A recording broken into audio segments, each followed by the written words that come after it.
Michael بے حد ناخوش نظر آنے لگا۔ مجھے لڑکیوں میں کوئی دلچسپی نہیں۔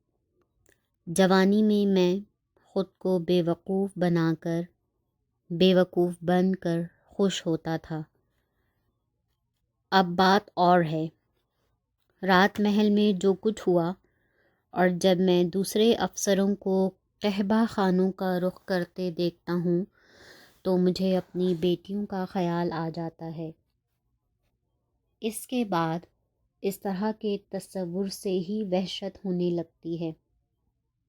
میں تم پر تنقید نہیں کر رہا ہوں، لیکن اپنے لیے خرم نے سگریٹ نیچے پھینک کر اسے جوتے کی ایڑی سے مسل دیا۔ پھر وہ مسکرایا۔ میرا معاملہ بھی مختلف ہے مائیکل، اس نے کہا۔ جب تک تم یہاں ہو ہم ایک ہی ہٹ میں رہیں گے، یوں بھی شرارت سے باز رہوں گا، دونوں تحفے ایک ساتھ رہ لیں گے۔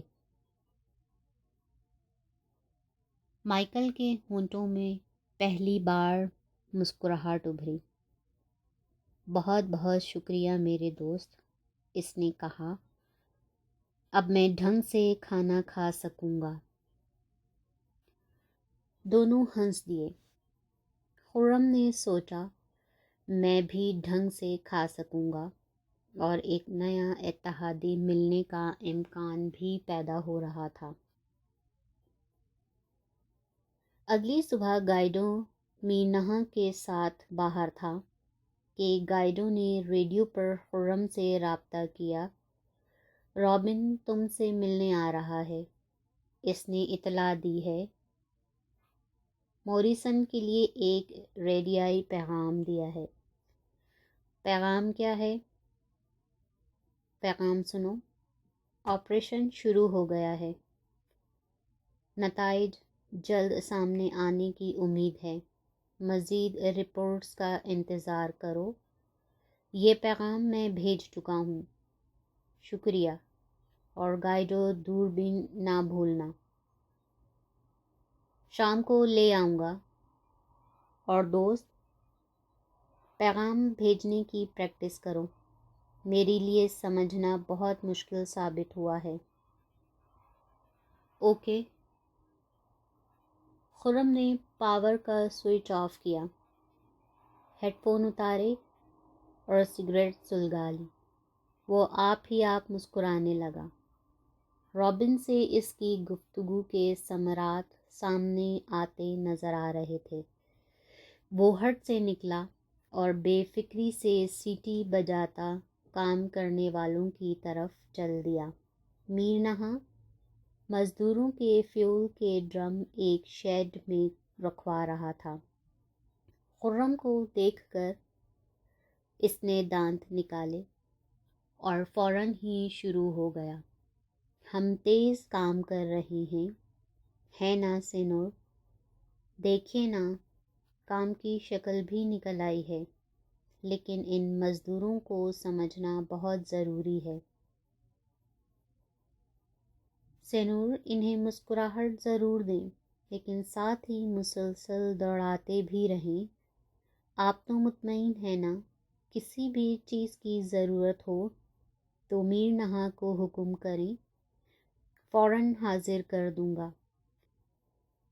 میں نے مسٹر رابن سے مکمل تعاون کا وعدہ کیا تھا، اور میں اپنا وعدہ پورا کرتا ہوں۔ بزنس کا پکا ہوں۔ تم اچھے جا رہے ہو، خرم نے سرد لہجے میں کہا۔ بس کام جاری ہے۔ مجھے کسی چیز کی ضرورت ہوئی تو تمہیں بتا دوں گا۔ میر نے ہونٹوں پر زبان پھیری اور ادھر ادھر دیکھا۔ پھر اس نے سرگوشی میں کہا، آپ مجھے وسکی کی ایک بوتل قیمتاً دے سکتے ہیں سینور؟ میں تمہیں ایک بوتل ویسے ہی دے دوں گا۔ میر نے شکر گزار سے بھرپور تقریر شروع کی، لیکن خرم نے اس کی بات کاٹ دی۔ مجھے یہ بتاؤ، ہمارے کام میں تمہیں کتنا معاوضہ مل رہا ہے؟ 30 پاؤنڈ اسٹرلنگ کے مساوی انڈونیشی روپے۔ میر نہا نے کہا۔ آپ ہی انصاف سے کہیں سینور، یہ بہت کم ہے نا؟ خرم ہنسنے لگا۔ اور تم تجارت بھی تو کرتے ہو۔ یہ بتاؤ، عام طور پر کن علاقوں میں مال لاتے لے جاتے ہو؟ علی بون، بورو، کافی کٹول اور تیمور۔ آپ کہیں تو آپ کو بھی کچھ بزنس دلا دوں۔ کیا ہے تمہارے ذہن میں؟ یہ مال، میر نہا نے فیول کے ڈرموں کی طرف اشارہ کیا۔ دلی میں یہ سونے کے بھاؤ بکتا ہے، اور وہ واحد جگہ ہے جہاں سے میں فیول خرید سکتا ہوں۔ دور ہونے کی وجہ سے میرا منافع بہت کم ہو جاتا ہے۔ آپ کے پاس ضرورت سے زیادہ فیول موجود ہے۔ میں آپ کو اچھی آفر کر سکتا ہوں، جواہرات کی شکل میں، نیلم، زمرد، یاقوت۔ اگر آپ کو میری آفر میں دلچسپی ہو تو میں پتھر دکھاؤں آپ کو۔ کسی شام میری ہٹ پر آنا، وہاں بات کریں گے۔ بہتر سینور، میر نہا نے کہا اور مزدوروں کی طرف چلا گیا۔ وہ ملاوی میں انہیں گالیاں دے رہا تھا۔ خرم طمانیت سے اسے دیکھتا رہا۔ چند لمحے بعد رابن آتا نظر آیا۔ وہ راجوں مہاراجوں کے انداز میں ایک کھلی ڈولی میں بیٹھا تھا جسے 6 کہاروں نے اٹھا رکھا تھا۔ خرم نے اپنی سگریٹ ایک طرف اچھالی اور رابن کی طرف بڑھ گیا۔ بہت خوب نواز، رابن نے چہک کر کہا، تم نے بہت تیزی سے آرگنائز کر ڈالا۔ کام شروع بھی ہو گیا۔ کھدائی کب سے شروع کرو گے؟ ابھی کچھ کہنا قبل از وقت ہوگا، لیکن میرا خیال ہے ہم 1 ہفتے میں بنیاد تیار کر لیں گے۔ ہاں خرم، ایک بات ہے، مجھے افسوس ہے، لیکن مجھے مائیکل کو تم سے عارضی طور پر لینا پڑ رہا ہے۔ محل سے پیغام آیا ہے۔ ہم نے سلطان کو تحفے میں ایک جنریٹر دیا تھا، اس کی تنصیب اور وائرنگ کا کام۔ مائیکل تمہیں نہیں مل سکتا، خرم نے چڑھ کر کہا۔ اتنے آسان کام کے لیے اتنا اچھا انجینئر کیوں ضائع کرتے ہو؟ یہ کام تو کسی الیکٹریشین کا معاون بھی ہو سکتا ہے۔ ایسا کرو، گائیڈو کو بھیج دو وہاں۔ وہ ریڈیو مین ہے، وائرنگ کر کے اسے جنریٹر سے کنیکٹ کر سکتا ہے۔ دیکھو رابن، مجھے تمہارے سلطان کی کوئی پرواہ نہیں۔ میں یہاں کا کام شیڈول کرنا چاہتا ہوں۔ میرے لیے سب سے اہم بات ہے، مائیکل یہاں زیادہ ضروری ہے۔ رابن اس تجویز پر خوش نظر آنے لگا۔ ہاں یہ تو ہے، حیرت ہے، میں نے خود کیوں نہیں سوچی یہ بات۔ گائیڈو یہ کام کر سکتا ہے یقیناً۔ دوپہر سے پہلے ہی رابن کے چہرے پر تھکن کے آثار نظر آنے لگے۔ اس نے چیخ کر کہاروں کو بلایا، خرم کو الوداع کہا اور ڈولی میں بیٹھ گیا۔ خرم نے مائیکل کو بلایا، آؤ بیئر پئیں۔ دونوں بیئر کے چھوٹے چھوٹے گھونٹ لیتے رہے۔ پھر اچانک خرم نے کہا، مجھے تمہیں کچھ باتیں بتانی ہیں مائیکل، طویل کہانی ہے۔ اس نے مائیکل کو نیلم کے بارے میں بتایا، پھر سلطان کے جنریٹر کے سلسلے میں پیغام بتایا، اور یہ بھی بتایا کہ کس طرح اس نے رابن کو قائل کیا کہ وہ محل میں گائیڈو کو بھیج دے۔ امکان ہے کہ محل میں گائیڈو کسی نہ کسی طرح نیلم سے رابطہ کر لے گا، کچھ نہیں تو محل کا نقشہ اور خاص طور پر زنان خانے کی لوکیشن تو سمجھ ہی لے گا۔ آج شام وہ آئے گا تو میں اس کے ساتھ پہاڑ پر جا کر دیکھوں گا کہ وہاں سے محل کس حد تک دیکھا جا سکتا ہے۔ آئندہ چند روز میں پہاڑ پر زیادہ سے زیادہ وقت گزارنا چاہتا ہوں۔ تم کام کی نگرانی کر سکتے ہو، کیمپ کا انتظام کر سکتے ہو۔ یہ کوئی مسئلہ نہیں، مائیکل نے کہا، لیکن میرے خیال میں تمہیں اس سے آگے کی سوچنا چاہیے۔ میں جانتا ہوں، لیکن میں دور کی نہیں سوچ سکتا۔ میرے پاس جو پتے ہیں صرف انہی کی مدد سے کھیلنا ہے مجھے۔ سب سے بڑا مسئلہ نیلم کو محل سے نکالنے کے بعد اس جزیرے سے فرار کا ہے۔ مائیکل نے بیئر کا گلاس نیچے رکھا اور اپنا پائپ بھرنے لگا۔ اس نے دھیرے سے کہا، میر نہا کے پاس ایک بوٹ ہے، لیکن میں یہ سب کچھ اسے نہیں بتا سکتا۔ اس کی ضرورت بھی نہیں۔ تم نے بتایا ہے کہ وہ تم سے فیول خریدنا چاہتا ہے۔ اس سے کہو کہ تم یہ کام کھلے عام نہیں کر سکتے۔ اس سے کہو کہ اپنی بوٹ بندرگاہ سے ہٹائے اور کھاڑی میں لے جائے۔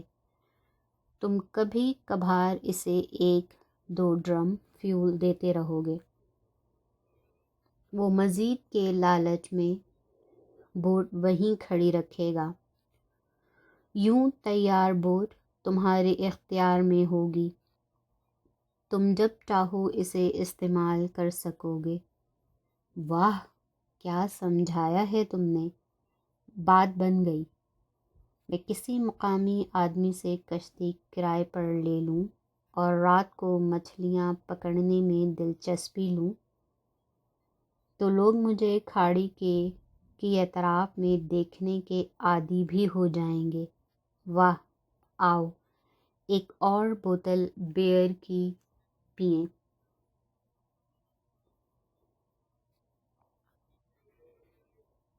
میرے لیے اتنا ہی کافی ہے، میں اب جا کر کام کی نگرانی کروں گا، مائیکل نے ہنستے ہوئے کہا۔ خرم اپنی ہٹ میں چلا گیا اور کاغذ پینسل لے کر درپیش مہم کا خاکہ بنانے میں مصروف ہو گیا۔ ساشا آئی اور اس کے قدموں میں بیٹھ گئی۔ وہ اسے متوقع نگاہوں سے تک رہی تھی۔ خرم بے دھیانی سے اس کا سر تھپ تھپاتا رہا۔ وہ اپنا سر اس کے گھٹنوں پر ٹکا کر بیٹھ گئی۔ کوئی 20 منٹ بعد خرم کے ذہن پر اچانک طلوع ہوا کہ یہ لڑکی بھی اس کی حلیف ہی ہے، بلکہ شاید سب سے اہم حلیف۔ اس نے ساشا کو اٹھایا اور اپنے سامنے میز پر بٹھا لیا۔ وہ کسی گڑیا کی طرح پلکیں جھپکائے بغیر اسے دیکھتی اور مسکراتی رہی۔ تم محل میں کیا کرتی تھیں؟ خرم نے نرم لہجے میں اس سے پوچھا۔ میں سلطان کی عورتوں کی خدمت کرتی تھی، کوئی بیمار ہوتی تو اس کی دیکھ بھال کرتی، اس کا دل بہلانے کے لیے رقص کرتی۔ تم بھی سلطان کی عورتوں کی طرح بند رہتی تھی؟ وہ اس کی بے خبری پر ہنس دی۔ نہیں، پابندی صرف سلطان کی عورتوں کے لیے ہے، ہم باندیاں آزاد ہیں، کہیں بھی آ جا سکتی ہیں، اور سلطان کے علاوہ کوئی مرد اس کی عورتوں کے پاس نہیں جا سکتا۔ ہاں، دروازے پر پہرے دار ہوتے ہیں، کوئی مرد وہاں چلا جائے تو فوراً ہی ختم کر دیا جائے گا۔ تو سلطان کی عورتوں کے محبوب نہیں ہوتے؟ ساشا کی آنکھیں خوف اور حیرت سے پھیل گئیں۔ ارے نہیں، کون ہے جو اذیت ناک موت کا خطرہ مول لے گا؟ کیا مطلب؟ سلطان کی عورت بے وفائی کرے تو پہلے تو اسے اور اس کے محبوب کو طرح طرح کی اذیتیں دی جاتی ہیں، ایک دوسرے کی آنکھوں کے سامنے، پھر انہیں ایک ساتھ آگ والے پہاڑ گورنگ میراپی میں پھینک دیا جاتا ہے۔ خرم لرز کر رہ گیا۔ واقعی یہ سزا تو بڑے سے بڑے محبت کرنے والے کو محبت سے دور رکھ سکتی ہے۔ پھر اسے نیلم کا خیال آیا، اس پر ان عورتوں کے درمیان کیا گزر رہی ہوگی۔ اسے رابن پر غصہ آنے لگا۔ بدبخت نے نیلم کو تباہ و برباد کرنے میں کوئی کسر نہیں چھوڑی تھی۔ ساشا الجھن بھری سوالیہ نگاہوں سے اسے تک رہی تھی۔ اچانک ہی خرم کو ایک خیال سوجھ گیا۔ اس نے کہا، سلطان جو عورت پیش کی گئی وہ میرے ایک دوست کی بہن ہے۔ ساشا خوش ہو کر تالیاں بجانے لگی۔ خرم حیران رہ گیا۔ تب تو تم دونوں ہی خوش قسمت ہو۔ سلطان کی عورت بننا بہت بڑا اعزاز ہے۔ نہیں، ہم ایسا نہیں سمجھتے، اور وہ وہاں تڑپ رہی ہوگی۔ وہ سلطان کے حرم میں نہیں جانا چاہتی تھی۔ میں اس تک ایک پیغام پہنچانا چاہتا ہوں، اور چاہتا ہوں کہ جوابی پیغام بھی مجھے مل جائے۔ اگر مجھے یہ علم ہو جائے کہ وہ محل میں خوش ہے تو میں بھی یہاں خوش رہ سکوں گا۔ تم اس سلسلے میں کوئی مشورہ دے سکتی ہو مجھے؟ میں تمہاری خاطر پیغام رسانی کر سکتی ہوں۔ یہ ممکن ہے؟ کیوں نہیں؟ محل سے اسی طرح خبریں آتی جاتی ہیں۔ پہرے دار ہمیں جانتے ہیں، لہٰذا ہمارے آنے جانے پر معترض نہیں ہوتے۔ اوہ، اگر تمہیں معلوم ہو جائے کہ وہ محل میں خوش ہے تو تم میرے ساتھ خوش رہ سکو گے؟ ساشا نے سادگی سے پوچھا۔ اس لمحے خرم کو اندازہ ہو گیا کہ اس لڑکی کو حلیف بنانا اتنا آسان بھی نہیں۔ معاملہ بہت پیچیدہ تھا، ورنہ وہ کسی بڑی مصیبت میں پھنس سکتا تھا۔